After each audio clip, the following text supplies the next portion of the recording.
Hello friends, welcome to my YouTube channel DS Gyan Drishti. हाजिर हूँ एक नए वीडियो के साथ जिसका टॉपिक है Bihar board 10th annual exam 2025। इस वीडियो में हम लोग जानने वाले हैं बिहार मैट्रिक परीक्षा 2025 के साइंस के जो ऑल वीवीआई ऑब्जेक्टिव क्वेश्चन हैं उसे वन शॉट में एक वीडियो में जानने की कोशिश करेंगे। आपके एग्ज़ाम में साइंस का जो टोटल नंबर होता है वो 80 नंबर का होता है, क्योंकि 20 नंबर आपको प्रैक्टिकल देने होते हैं। तो आपके एग्ज़ाम में टोटल 80 ऑब्जेक्टिव क्वेश्चन आएंगे, जिसमें आपसे 40 करने होंगे। आप 40 अगर सही बनाते हैं तो आपको पूरी 40 नंबर यानी 40 नंबर प्राप्त होंगे। तो इस वीडियो में हम लोग 40 प्लस ऑब्जेक्टिव क्वेश्चन और उसके आंसर जानेंगे। तो आप इस वीडियो को ज़रूर देखिए। वीडियो को देखकर वीडियो को लाइक कीजिए और चैनल पर पहली बार विजिट करें तो प्लीज़ चैनल को सब्सक्राइब कर लें। तो आज का जो पहला प्रश्न है फटाफट अंदाज में जानेंगे कि मैग्नीशियम पाया जाता है। ऑप्शन से क्लोरोफिल में, ऑप्शन बी लाल रक्त कण में, ऑप्शन सी वर्णिलोक में, ऑप्शन सी श्वेत रक्त कण में। तो प्रश्न संख्या 1 का सही जवाब हो जाएगा मैग्नीशियम क्लोरोफिल में पाया जाने वाला धातु है। प्रश्न संख्या 2 है कि इमली में कौन सा अम्ल पाया जाता है। ऑप्शन से सिट्रिक अम्ल, ऑप्शन बी टार्ट्रिक अम्ल, ऑप्शन सी एसेटिक अम्ल और ऑप्शन डी ऑक्जेलिक अम्ल। तो प्रश्न संख्या 2 का सही जवाब हो जाएगा ऑप्शन बी टार्ट्रिक अम्ल इमली में पाया जाने वाला अम्ल है। तो फ्रेंड्स, यदि आप इस चैनल पर पहली बार विजिट करें तो प्लीज़ चैनल को सब्सक्राइब कर लें और वीडियो को ज़रूर लाइक करें। प्रश्न संख्या 3 है कि प्रकाश की किरणों के समूह को कहते हैं। ऑप्शन से प्रकाश स्रोत, ऑप्शन बी किरण पुंज, ऑप्शन सी प्रदीप्त और ऑप्शन डी प्रकीर्णन। तो प्रश्न संख्या 3 प्रकाश किरणों के समूह को प्रकाश पुंज कहते हैं, किरण पुंज कहते हैं। सही जवाब ऑप्शन बी। प्रश्न संख्या 4 है साइड मिरर के रूप में प्रयुक्त होता है। साइड मिरर के रूप में किस दर्पण का उपयोग होता है। ऑप्शन से उत्तल दर्पण, ऑप्शन बी अवतल दर्पण, ऑप्शन सी अवतल लेंस और ऑप्शन डी उत्तल लेंस। तो प्रश्न संख्या 4 साइड मिरर के रूप में उत्तल दर्पण का उपयोग होता है, क्योंकि उत्तल दर्पण में जो बना प्रतिबिंब होता है सीधा होता है और इसका विस्तृत क्षेत्र पर प्रतिबिंब बनता है। प्रश्न संख्या 5 है किसी पदार्थ का जब अवकरण होता है उसे क्या कहा जाता है। ऑप्शन से अवकारक, ऑप्शन बी दहन, ऑप्शन सी ऑक्सीकारक और ऑप्शन डी इनमें से कोई नहीं। तो प्रश्न संख्या 5 जब किसी पदार्थ का अवकरण होता है तब उसे ऑक्सीकारक कहा जाता है, जबकि किसी पदार्थ का अगर ऑक्सीकरण होता है तो उसे अवकारक कहते हैं। तो सही जवाब ऑप्शन सी हो जाएगा ऑक्सीकारक, ऑक्सीडेंट। प्रश्न संख्या 6 है कि पौधे रात में कौन सी गैस मुक्त करते हैं। ऑप्शन से CO2, option B O2, option C दोनों और ऑप्शन डी इनमें से कोई नहीं।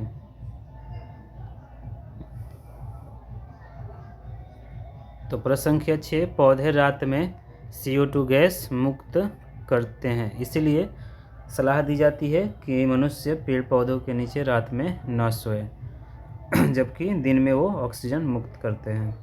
प्रश्न संख्या 7 है कि शरीर में भोजन का पचना किस प्रकार की अभिक्रिया है।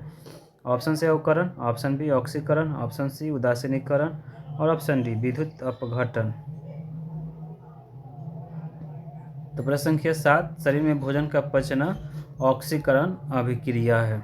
सही जवाब हो जाएगा ऑप्शन बी ऑक्सीकरण, ऑक्सीडेशन। प्रश्न संख्या 8 है कि पेट्रोलियम गैस किसका मिश्रण होता है। ऑप्शन से मीथेन और हाइड्रोजन का, ऑप्शन बी ब्यूटेन, प्रोपेन और एथेन का, ऑप्शन सी हाइड्रोजन और ब्यूटेन का और ऑप्शन डी इनमें से कोई नहीं।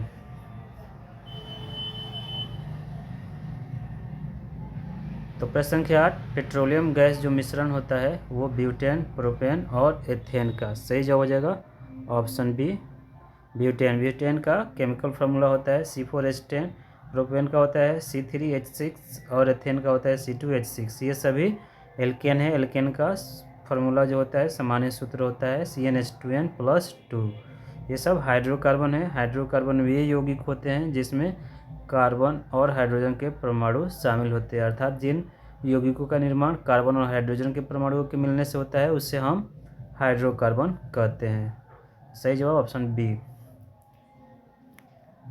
प्रश्न संख्या 9 है कि एक अवतल दर्पण की फोकस दूरी 10 सेंटीमीटर है तो उसकी वक्रता त्रिज्या होगी। ऑप्शन से 30 centimetre, option B 20 centimetre, option C 40 centimetre और ऑप्शन डी 15 सेंटीमीटर। तो दर्पण में फोकस दूरी वक्रता त्रिज्या की आधी होती है, यानी 10 सेंटीमीटर फोकस दूरी है तो उसकी वक्रता त्रिज्या हो जाएगी 20 सेंटीमीटर। सही जवाब ऑप्शन बी 20 सेंटीमीटर। प्रश्न संख्या 10 है कि निम्नलिखित में बैटरी अम्ल है। ऑप्शन से सांद्र H2SO4, ऑप्शन बी सांद्र HNO3, ऑप्शन सी सांद्र HCl और ऑप्शन डी इनमें से कोई नहीं। तो सांद्र H2SO4 का रासायनिक नाम होता है सल्फ्यूरिक अम्ल, HNO3 का नाइट्रिक अम्ल और HCl का हाइड्रोक्लोरिक अम्ल। तो इस प्रश्न का जो सही जवाब होगा वो होगा ऑप्शन ए सांद्र नाइट्रिक अम्ल, सांद्र सल्फ्यूरिक अम्ल H2SO4 को हम लोग बैटरी एसिड के रूप में जानते हैं। प्रश्न संख्या 11 है कि आयोडीन युक्त नमक है। ऑप्शन से NaCl plus KiO3, option B NaCl plus Ki, option C NaCl plus CHI3 और ऑप्शन डी ए और बी दोनों। तो प्रश्न संख्या 11 काफ़ी इंपॉर्टेंट है। आयोडीन नमक सभी मनुष्यों के लिए काफ़ी ज़रूरी होता है क्योंकि यह कई सारी बीमारियों से हमें बचाता है, जैसे घेघा। तो आयोडीन युक्त नमक जो होता है NaCl और KiO3 और NaCl और KIN यानी पोटेशियम आयोडाइड और पोटेशियम आयोडेट दोनों के साथ मिक्स करके यानी बनाने से ये आयोडीन नमक बनता है। यानी ऑप्शन डी हमारा सही जवाब हो जाएगा, ए और बी दोनों। प्रश्न संख्या 12 है कि प्रकाश के अपवर्तन के कितने नियम हैं। ऑप्शन से 1, ऑप्शन बी 4, ऑप्शन सी 5 और ऑप्शन डी 2। तो सही जवाब होगा प्रकाश के अपवर्तन के जो नियम होते हैं वो कुल 2 होते हैं। प्रश्न संख्या 13 है कि सर्च लाइट का परावर्तक सतह होता है। ऑप्शन से उत्तल दर्पण का, ऑप्शन बी अवतल दर्पण का, ऑप्शन सी अवतल लेंस का और ऑप्शन डी उत्तल लेंस का। तो प्रश्न संख्या 13 सर्च लाइट का परावर्तक सतह अवतल दर्पण का होता है। सही जवाब ऑप्शन बी अवतल दर्पण। प्रश्न संख्या 14 है काल्पनिक प्रतिबिंब होता है। ऑप्शन से सीधा, ऑप्शन बी उल्टा, ऑप्शन सी दोनों और ऑप्शन डी इनमें से कोई नहीं। तो प्रश्न संख्या 14 काल्पनिक प्रतिबिंब हमेशा सीधा होता है। सही जवाब ऑप्शन ए सीधा। प्रश्न संख्या 15 है किस दर्पण से वस्तु का बड़ा प्रतिबिंब बनता है। ऑप्शन से उत्तल दर्पण, ऑप्शन बी अवतल दर्पण, ऑप्शन सी समतल दर्पण और ऑप्शन डी उत्तल लेंस।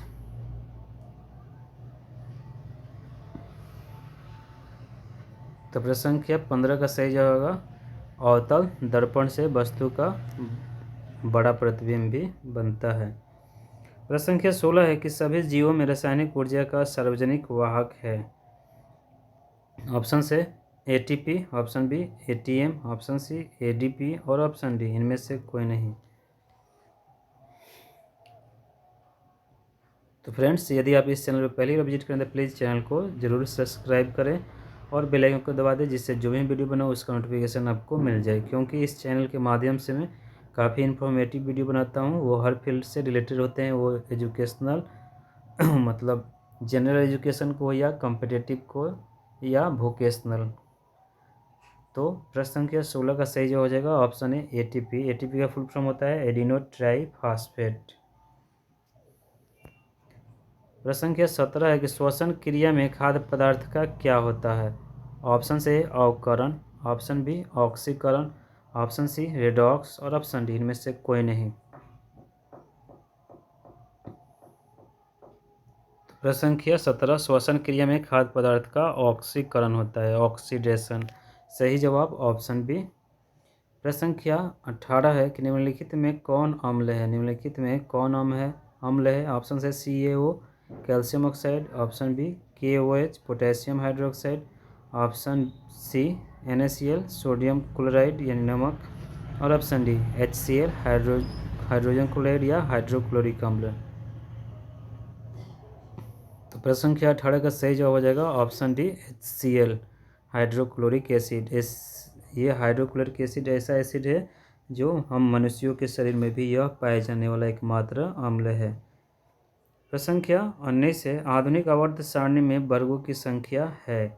ऑप्शन से 18, ऑप्शन बी 14, ऑप्शन सी 7 और option D 12।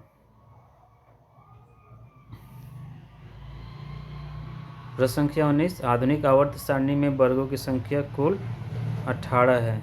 Number of groups in periodic table is 18। सही जवाब ऑप्शन ए 18, 18। प्रश्न संख्या 20 है कि सल्फर परमाणु की बाह्यतम कक्षा में इलेक्ट्रॉनों की संख्या कितनी होती है। Option A 18, option B 14, option C 7 और ऑप्शन डी 12।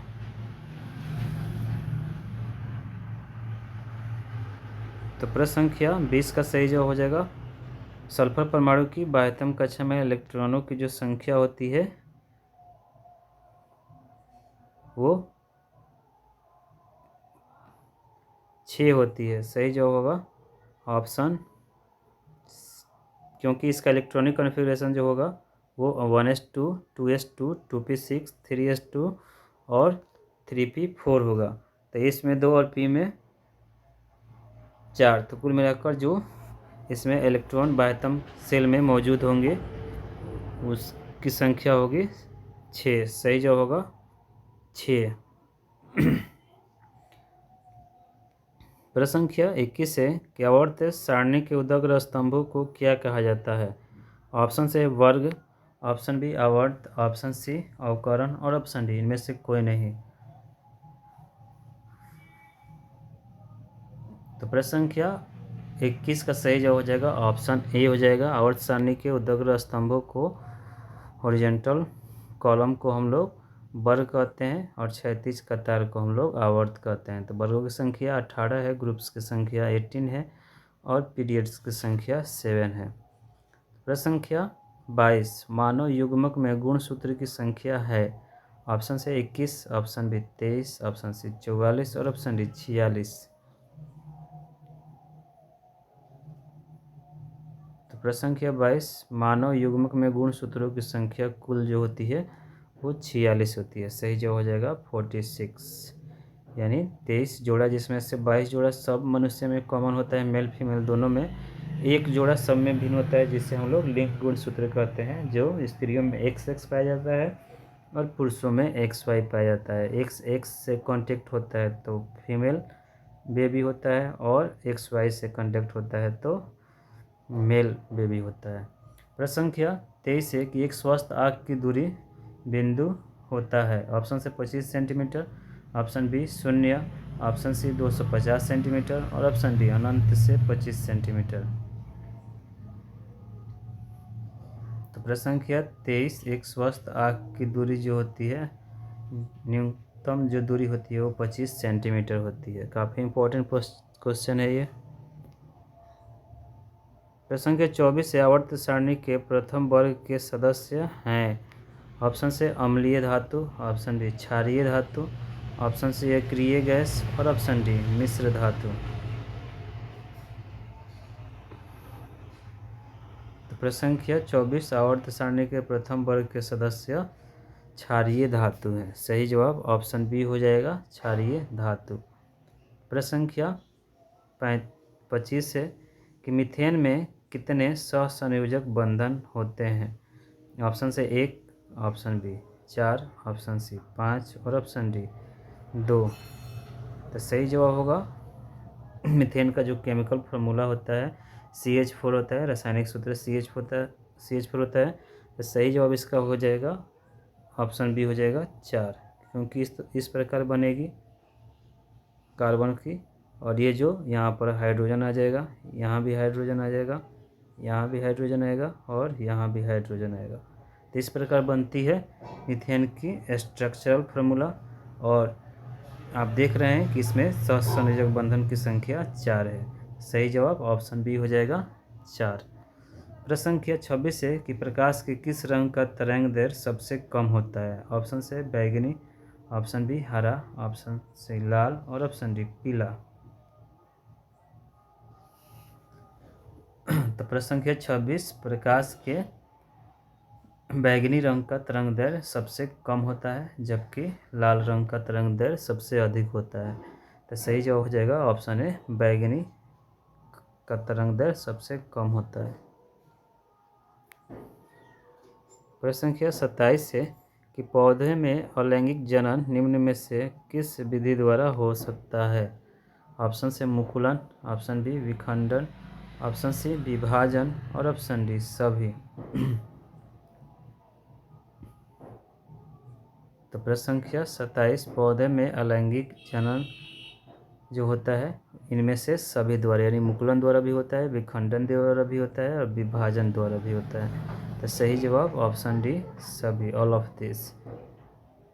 प्रश्न संख्या 28, लोहे की परमाणु संख्या है। ऑप्शन से 21, ऑप्शन बी 23, ऑप्शन सी 44 और ऑप्शन डी 26। तो प्रश्न संख्या 28, लोहे की जो परमाणु संख्या होती है वह 26 होती है। किसी भी तत्व के परमाणु में उपस्थित प्रोटॉनों की संख्या को, नंबर ऑफ प्रोटॉन्स को, उसकी परमाणु संख्या एटॉमिक नंबर कहते हैं। तो लोहा यानी फेरस में नंबर ऑफ प्रोटॉन की संख्या 26 होने के कारण इसकी एटॉमिक परमाणु संख्या 26 होता है। प्रश्न संख्या 29, हीलियम कैसा तत्व है। ऑप्शन से अक्रिय, ऑप्शन बी क्रियाशील, ऑप्शन सी सक्रिय और ऑप्शन डी उदासीन।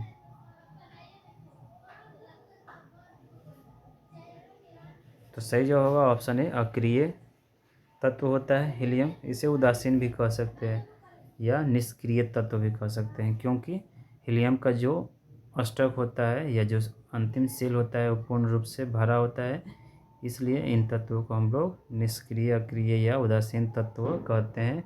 उत्कृष्ट तत्व भी कहते हैं, नोबल गैस भी, क्योंकि हीलियम की जो परमाणु संख्या होती है 2 होती है और इसके जो सेल होते हैं वो पूर्ण रूपेण भरे होते हैं, इसलिए हम इसे अक्रिय तत्व कहते हैं।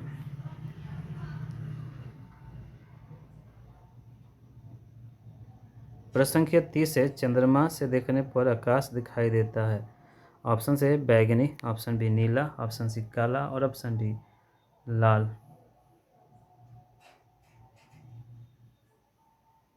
तो प्रश्न संख्या 30 का सही जवाब ऑप्शन सी काला। अंतरिक्ष से भी पृथ्वी को देखने पर काला दिखाई देता है।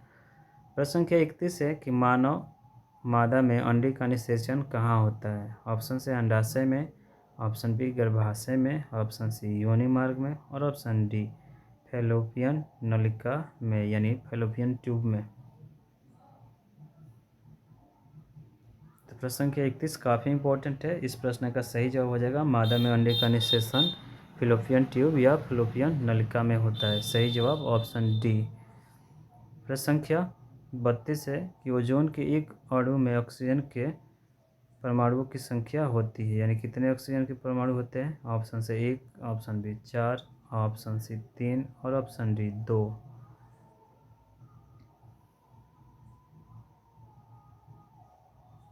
तो प्रश्न संख्या 32, ओजोन के एक अणु में ऑक्सीजन के परमाणुओं की संख्या 3 होती है, क्योंकि ओजोन का जो केमिकल फार्मूला होता है वो O3 होता है। तो सही जवाब हो जाएगा 3। ये ओजोन का केमिकल फार्मूला होता है O3। प्रश्न संख्या 33 है कि आधुनिक आवर्त सारणी की क्षैतिज कतारें निम्नलिखित में क्या कहलाते हैं। ऑप्शन से आवर्त, ऑप्शन बी समूह, ऑप्शन सी कोष और ऑप्शन डी इनमें से कोई नहीं।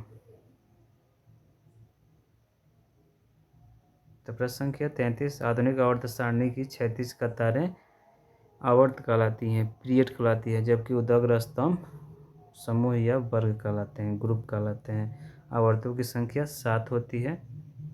प्रश्न संख्या 34 है कि घरेलू विद्युत परिपथ में विद्युन्मयन तार धनात्मक तार का रंग क्या होता है। ऑप्शन से लाल, ऑप्शन बी हरा, ऑप्शन सी काला और ऑप्शन डी पीला। तो प्रश्न संख्या 34 का सही जवाब हो जाएगा ऑप्शन ए लाल, सामान्य रूप से लाल रंग का होता है। प्रश्न संख्या 35 है, अष्टक नियम निम्नलिखित में से किसके द्वारा प्रस्तुत किया गया। ऑप्शन से लोथर मेयर द्वारा, ऑप्शन बी मेंडलीफ द्वारा, ऑप्शन सी डोबरेनर द्वारा या डोब्राइनर द्वारा और ऑप्शन डी न्यूलैंड्स द्वारा। तो प्रश्न संख्या 35 काफ़ी इंपॉर्टेंट है, आगे भी आप पढ़ाई करते हैं तो यह क्वेश्चन आता है 11th-12th में भी कि अष्टक नियम का प्रतिपादन किसने किया था। सही जवाब हो जाएगा ऑप्शन डी न्यूलैंड्स ने। न्यूलैंड्स ने बताया था कि जिस प्रकार शुरू के सातों स्वर, मतलब जिस तरह पहला स्वर अपने से ठीक सातवें स्वर के बाद यानी आठवें स्वर पे आता है, जैसे सा रे गा मा पा ध्या नी सा, फिर सा आ रहा है, तो उसी प्रकार उस समय जितने भी तत्व खोजे गए थे उनके गुण भी इसी प्रकार मिलते थे। तो सही जवाब होगा ऑप्शन डी न्यूलैंड्स। प्रश्न संख्या 36 किसे रासायनिक दूत कहा जाता है। काफ़ी इंपॉर्टेंट प्रश्न है ये भी। ऑप्शन से रक्त को, ऑप्शन बी हार्मोन को, ऑप्शन सी पित्त को और ऑप्शन डी सभी को। तो प्रश्न संख्या 36 किसे रासायनिक दूत कहा जाता है, तो सही जवाब हो जाएगा ऑप्शन बी हार्मोन्स को। प्रश्न संख्या 37 है रक्त है यानी रक्त क्या है। ऑप्शन सी कोशिका, option B hormone, option C तरल संयोजी ऊतक और ऑप्शन डी सभी। प्रश्न संख्या 37 रक्त जो है वो तरल संयोजी ऊतक है। सही जवाब ऑप्शन सी तरल संयोजी ऊतक। प्रश्न संख्या 38 है कि समजात अंगों के उदाहरण है। ऑप्शन से हमारा हाथ तथा कुत्ते का अग्रपाद, ऑप्शन बी हमारे दांत और हाथी के दांत, ऑप्शन सी आलू एवं घास के ऊपरी भूस्तरी और ऑप्शन डी उपरोक्त सभी। तो प्रश्न संख्या 38 का सही जवाब हो जाएगा समजात अंगों के उदाहरण हमारे हाथ तथा कुत्तों के अग्रपाद होते हैं। सही जवाब ऑप्शन ए। प्रश्न संख्या 39 है कि मेंडल ने अपने प्रयोगों के लिए किस पौधे को चुना। ऑप्शन से मटर, ऑप्शन बी चना, ऑप्शन सी सेम और ऑप्शन डी इनमें से कोई नहीं।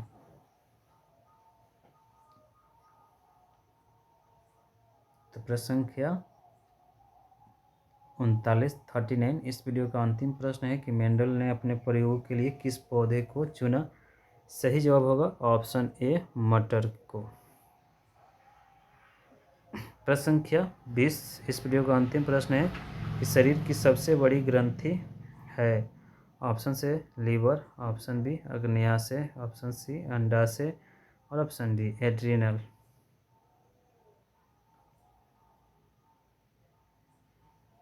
तो प्रश्न संख्या 40 मनुष्य के शरीर की सबसे बड़ी ग्रंथि जो है वो लीवर है। सही जवाब ऑप्शन ए लीवर यानी यकृत। इसके अलावा और भी प्रश्न हो सकते हैं जैसे प्रकाश संश्लेषण के फलस्वरूप उत्पाद के रूप में क्या बनता है। काफ़ी इंपॉर्टेंट ये भी क्वेश्चन है, कई बार पूछ भी चुका है। तो सही जवाब हो जाएगा ग्लूकोज। अगला क्वेश्चन हो सकता है कि विरंजक चूर्ण का रासायनिक सूत्र क्या होता है। विरंजक चूर्ण का रासायनिक सूत्र क्या होता है। विरंजक चूर्ण को ब्लीचिंग पाउडर भी कहते हैं। सूत्र होता है CaOCl2। अगला क्वेश्चन हो सकता है कि खड़िया या संगमरमर का रासायनिक सूत्र क्या होता है। तो इसका सूत्र होता है CaCO3 होता है। नेक्स्ट है कि रक्त का pH मान क्या होता है। इसके अलावा शुद्ध जल का pH मान क्या होता है। तो शुद्ध जल का pH मान 0 होता है। इसके अलावा हो सकता है कि ओम का नियम किसने प्रतिपादित किया था। तो जॉर्ज साइमन ओम ने। इसके अलावा प्रतिरोध का मात्रक क्या होता है। प्रतिरोध का मात्रक ओम होता है। अगला क्वेश्चन हो सकता है कि तारों का टिमटिमाना किसका उदाहरण है। तो वायुमंडलीय अपवर्तन के कारण तारे टिमटिमाते हैं। सूर्योदय और सूर्यास्त के समय सूर्य का रंग रक्ताभ क्यों प्रतीत होता है। तो प्रकाश के प्रकीर्णन के कारण ही। उसके बाद प्रिज्म से होकर श्वेत प्रकाश को गुजारते हैं, यह कितने रंगों में बढ़ जाता है। तो 7 रंगों में बढ़ जाता है। मनुष्य में कौन सा जनन पाया जाता है। तो मनुष्य में लैंगिक जनन पाया जाता है।